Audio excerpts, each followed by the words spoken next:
Yeah, so watching why Jakarta is sinking. Now, this is not this is not good, but I've heard of this somewhat. I'm a little bit uninformed on the topic, so let's see what Vox has to say. This is Waladuna Mosque in Jakarta. Its roof This is Waladuna Mosque in Jakarta. Its roof is in ruins. Moss covers the walls, and seawater flows through every corner of it. The last time people prayed here was in 2001, back when it was above ground. Today, it's a warning sign. It signals what could happen to Indonesia's capital city if things don't change soon. Because even though Jakarta faces the same rising sea levels as other coastal cities around the world, that's not quite what we're looking at here. Jakarta is sinking, and it's been sinking for decades. These blue areas show just how much the city has sunk since the 1970s. The darker the area gets, the more it's dropped. Here's how much it's descended today. Most of the sinking happens here, in the north coast, where Jakarta meets the Java Sea. Here, the land is sinking by about 25 centimeters a year, destabilizing the area, damaging homes, and upending people's lives over and over again. Buminya apa turun terus, jadi kita bangun lagi asal kalau begini mah ya mau pindah kemana lagi namanya udah orang. Many residents here are fishermen who need to live by the coast to make a living. But further inland, Jakarta's more than 10 million residents are also at risk. A huge portion of the city and the homes of millions could be underwater by 2050. Dangerous. Oof. Jakarta sits on a swampy plain on low coastal land. It has 13 rivers that drain through it. But the reason the city's sinking is actually that most people here don't have enough water. Most Jakartans I don't know. Interesting. lack access to clean, piped water. I think something like this is happening in Mexico City as well. Instead, they get their water by digging wells like this one. The pumps go deep into the ground to extract the water stored in aquifers, underground layers of rock that hold groundwater. The porous spaces of the rock are filled with it. Multiply this by a few million, and you have Oof. a problem. Think of the rock as a soaked sponge. The more water is extracted, the more it deflates, causing the soil to compact and collapse, and the ground above it to sink. Damn, Pumps that's alone not good. shouldn't be able to do this. While some layers of earth will never recover their water, aquifers are usually refilled naturally when it rains. But in Jakarta, that's becoming increasingly rare. For decades, Jakarta has been developing at a fast pace and is now covered in concrete. So the rainfall that would usually fill up the aquifers isn't being absorbed. Oh no, it's not good. It's gotten so bad that in coastal areas prone to flooding, like the fishing community Muara Baru, people have built makeshift bridges to move through their neighborhoods. Combined with sea level rise, it's also made floods during high tide and rainy seasons much more dangerous.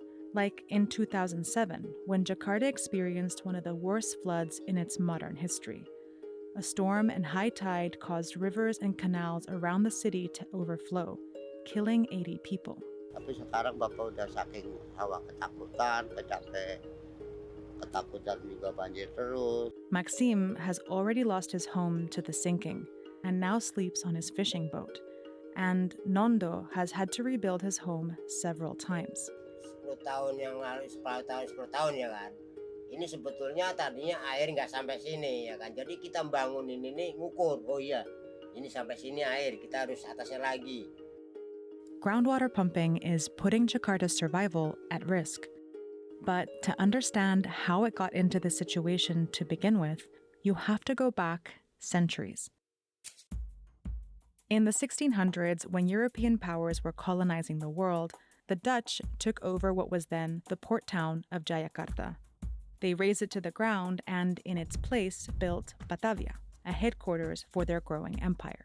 They began to rule over the Indonesian, Chinese, Indian, and Arab people who had lived there for centuries, and built their new city in the Dutch style, with narrow townhouses along a grid of canals. The canals were used for trade, defense, and to make Batavia feel like a Dutch city. But look at Batavia from above, and you can see the city grid served a darker purpose too. Pola grid ini memang bertujuan untuk sebagai elemen segregasi atau elemen pemisahan ya, atau pembagian dari fungsi-fungsi yang memang telah disediakan. Kanal atau disebut dengan Good River ini membagi kota Batavia menjadi dua bagian, yaitu bagian barat dan bagian timur. If you look closely, you'll notice that there aren't many bridges between the two sides, or between the blocks. This was by design. The Dutch were outnumbered, so in order to control the local population, they divided it. It looked like this. Pretty much every group was confined to their city quarter. The Dutch ruled over the local... Who are Bandanese? I'm guessing it's a native group to Indonesia.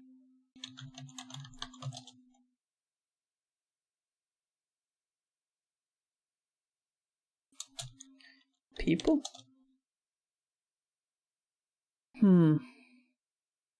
So it's Banda Islands is what I'm getting, so I'm guessing they're just people from the Banda Islands.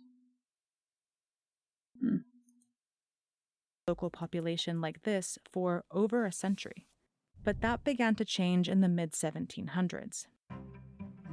Because the Dutch didn't properly maintain the canals, they began to deteriorate, and sediment from earthquakes blocked the flow of water. Oof. The water in the canals turned stagnant and soon deadly. Kanal-kanal itu rusak, kemudian Batavia menjadi endemik dari penyakit, berbagai macam penyakit dari mulai tifus sampai dengan malaria. As disease spread through the canals, the wealthier Dutch moved south of Batavia, where they began to develop a new colonial administrative center. But despite the death and disease, the Dutch continued to leave the canals untreated. Instead, they began to use piped water. In the 1870s, they developed the first centralized water supply, with iron pipes to distribute water to homes. The pipes provided clean drinking water and indoor bathrooms, but the pipes were concentrated in these areas where the Dutch had moved to. The indigenous population was left in informal settlements called kampongs, far from the piped water. And I've heard of kampongs before.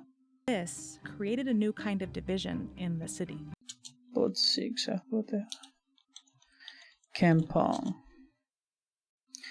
is a village in Brunei, Indonesia, and a port in Cambodia. The term applies to traditional villages, traditional villages, especially of indigenous people, and has also been used to refer to urban slum areas, and enclosed developments and neighborhoods within towns and cities in Malaysia, Indonesia, Singapore, Cambodia, Sri Lanka, and Christmas Island. Okay, interesting.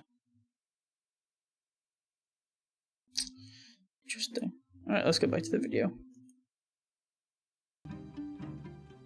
Segregasi itu terjadi dalam hal akses ruang kebersihan terhadap akses fasilitas sanitasi. Native residents had to rely on street vendors for water, but most often, they were forced to get their water from the neglected canals. It took decades before pipes were finally built in these communities, and when they were, it would only be a few public standpipes.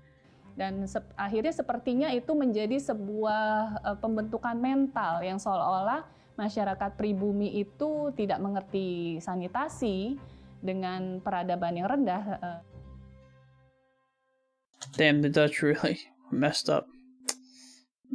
They really were not good, huh? This continued through 1949. After an armed conflict, the Dutch finally recognized Indonesia's independence and left. Finally? The legacy they left behind was a sprawling city. Yeah, not good. They can't even clean up the mess. Built on marshland and segregated by water access that now Jakartans had to deal with. Over the next decades, Jakarta's population skyrocketed. More people required more housing, more stores, and more streets, and the city expanded fast. But its water infrastructure still doesn't serve the majority of the city. This chart shows how much of Jakarta's population has piped water. It was 12% in the 50s and is still under 50% today. Many of the people without access to piped water have no other choice but to keep pumping groundwater to survive. And the city continues to sink. The situation has gotten so bad, the Indonesian government has talked about moving the capital from Jakarta to the neighboring island of Borneo. But that won't help the millions of people living in Jakarta.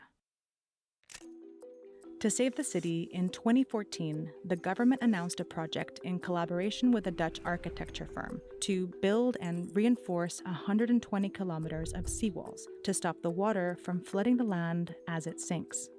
But so far, only these 10 kilometers have been reinforced, like this one in Muara Baru. The problem is that just like the rest of Jakarta, the seawall is sinking. Itu deh, tuh contoh lihat tuh. Itu tanggul lama tuh. Itu 4 kali naik, ya. Naik tambah semeter.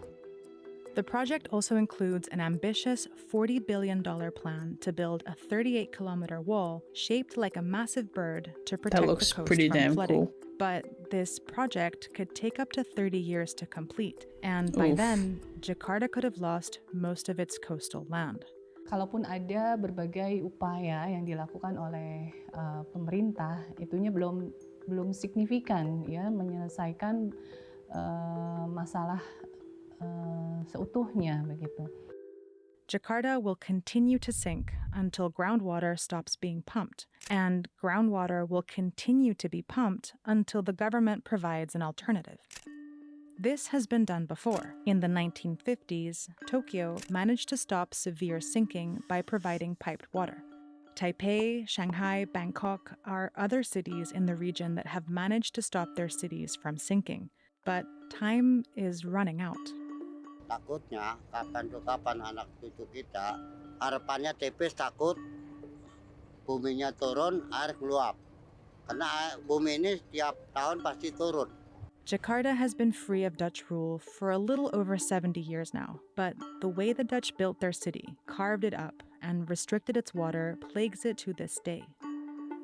Jakarta is sinking into the sea, and until its government figures out how to provide clean, piped water for its citizens, that will continue to be its reality, for as long as it's still here.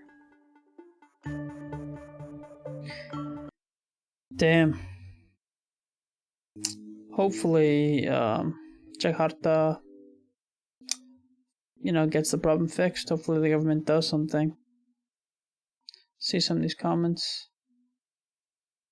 Watching this while reading flooding is trending again on Twitter. Scientist, Jakarta is sinking. Indonesian media, look what the celebrity is gonna do today. Damn.